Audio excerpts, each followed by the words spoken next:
네, 뉴스 속 경제 이슈를 심층 분석하고 최신 고용 동향을 살피는 고용브리핑 365 시간입니다. 오늘도 강은나래 기자와 함께합니다. 안녕하세요. 안녕하세요. 강은나래입니다. 먼저 핫한 경제 소식을 되짚어보는 코너죠. 오늘의 뉴스픽부터 전해드리겠습니다. 어제도 잠시 전해드렸지만 얼마 전 청와대와 통계청이 청년 일자리 지표에 관한 엇갈린 해석을 내놨는데요. 오늘은 이 이슈를 보다 심도 있게 살펴보고자 합니다.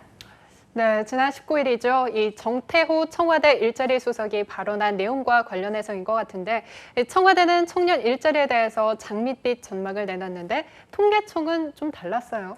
네, 그렇습니다. 소식을 접하지 못한 분들을 위해서 다시 한번 짚어드리면 정태호 청와대 일자리 수석은 지난 19일 열린 기자간담회에서 청년 세대의 취업자 수와 고용률, 실업률도 개선되고 있다 이렇게 밝혔는데요. 그런데 같은 날 통계청은 고용지표에 대해서 정반대의 결과를 내놨습니다. 이날 통계청이 발표한 경제활동 인구조사 결과에 따르면 지난 4월 대졸 이상 실업자 수는 60만 3천 명으로 집계됐는데요. 참고로 이 수치는 1년 전 같은 기간보다 5%가 증가한 수치로 관련 통계가 작성되기 시작한 1999년 6월 이후 가장 높은 수치를 기록한 것이라고 합니다. 네, 또 올해 초에 집계된 대졸 이상 실업자 중에서 청년층이 차지하는 비중이 가장 높다고 하지 않았었나요? 네, 그렇습니다. 올해 1분기 전체 대졸 이상의 실업자 수는 51만 1,000명이었는데요. 이 중에서 15세에서 29세 청년층 실업자는 22만 4천 명으로 거의 절반에 해당합니다. 범위를 더 넓혀보면 30대까지 살펴보면요. 10대에서 30대 인구의 실업자 수는 35만 5천 명으로 과반 이상이 됩니다. 네, 지금 이렇게 수치로만 봐서는 전혀 고용 상황이 나아지지 않은 것 같은데 그럼에도 불구하고 청와대가 청년 일자리에 대해서 낙관론을 핀 이유는 무엇인가요?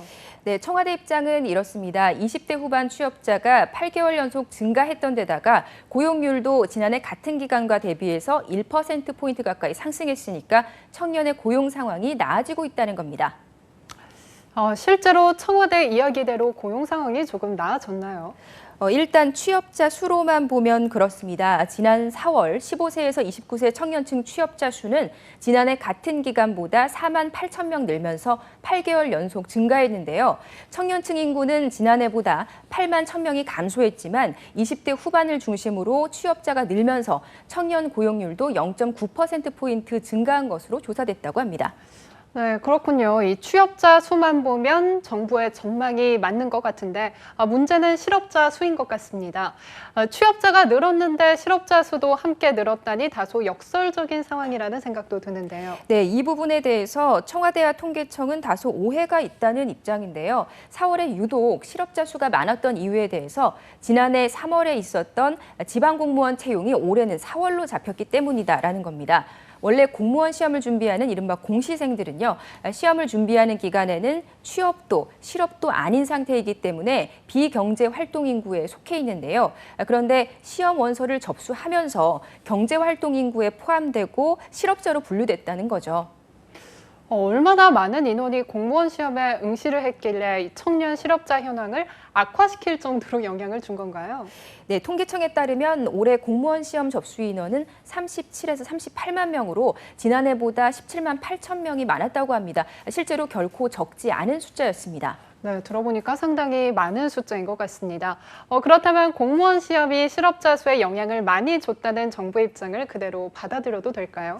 그런데 여기서 한 가지 짚어볼 것이 있습니다. 자, 정부가 이야기한 대로 비경제 활동 인구 중에 공무원 시험 응시생이 경제 활동 인구로 편입돼서 실업자가 됐다면 비경제 활동 인구 중에서 쉬었음으로 표시된 인구도 같은 기간에 그만큼 줄었어야 합니다. 네, 그렇죠. 인구는 한정돼 있으니 이동한 인구수만큼 원래 항목의 인구수는 줄어야 하는 거니까요. 네, 분명 그렇습니다. 그런데 통계청이 지난 15일 발표한 올해 4월 고용 동향을 살펴보면 비경제 활동 인구에서 쉬었음에 속한 인구는 22만 2천 명으로 지난해 같은 기간과 비교했을 때 6만 7천 명이 증가한 것으로 나타났습니다. 이상한 일이죠. 더욱이 공무원 시험 준비생들이 대거 포진돼 있는 20대, 30대의 쉬었음 인구는 각각 각각 4만 9천 명, 2만 2천 명으로 조사됐는데요. 이 때문에 일부 전문가들은 실업률 상승의 원인을 단순히 공무원 시험의 영향으로 돌리는 건 좀 아니란 태도다 이렇게 지적하고 있습니다. 청년들이 길고 어두운 취업의 터널을 빠져나오기 위해서는 정부의 보다 엄격한 잣대가 필요한 시점이 아닐까 싶습니다. 네, 그렇군요. 다음으로 경제 뉴스를 보다 쉽게 이해하고 취업에 유용한 경제 용어만을 쏙쏙 골라 소개하는 뉴워드 시간이죠.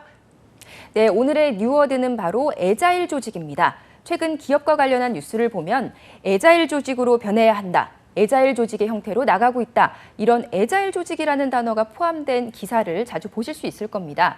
여기서 말하는 애자일 조직이란 날렵한, 민첩한이라는 뜻을 가진 영어 단어 애자일과 조직이라는 단어가 합쳐져서 부서 간의 경계를 허물고 또 변화에 신속하게 대응하는 조직 형태를 의미하는데요. 최근 많은 기업들이 시도하면서 화제가 되고 있는 용어이기도 합니다. 네, 보다 혁신적인 조직 체계라고 할 수 있겠는데요.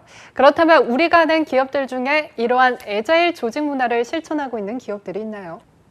네, 바로 대표적인 기업이 바로 구글입니다. 구글은 10명 이하로 구성된 팀들이 4,000개 이상의 과제를 동시에 수행하고 있는데요. 이처럼 애자일 조직은 원래 IT 기업들을 중심으로 시작된 조직 문화였습니다.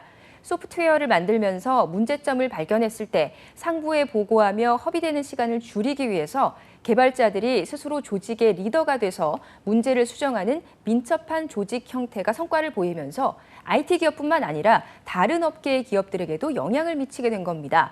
최근에는 우리나라에서도 금융업계를 중심으로 이 애자일 조직 형태가 도입되고 있는데요. IT 기술의 발전으로 금융산업에도 변화가 찾아오면서 그 급격한 변화에 대응하기 위해서 소규모 그룹 그리고 신속한 변화를 추구하는 기업들이 늘고 있다는 겁니다.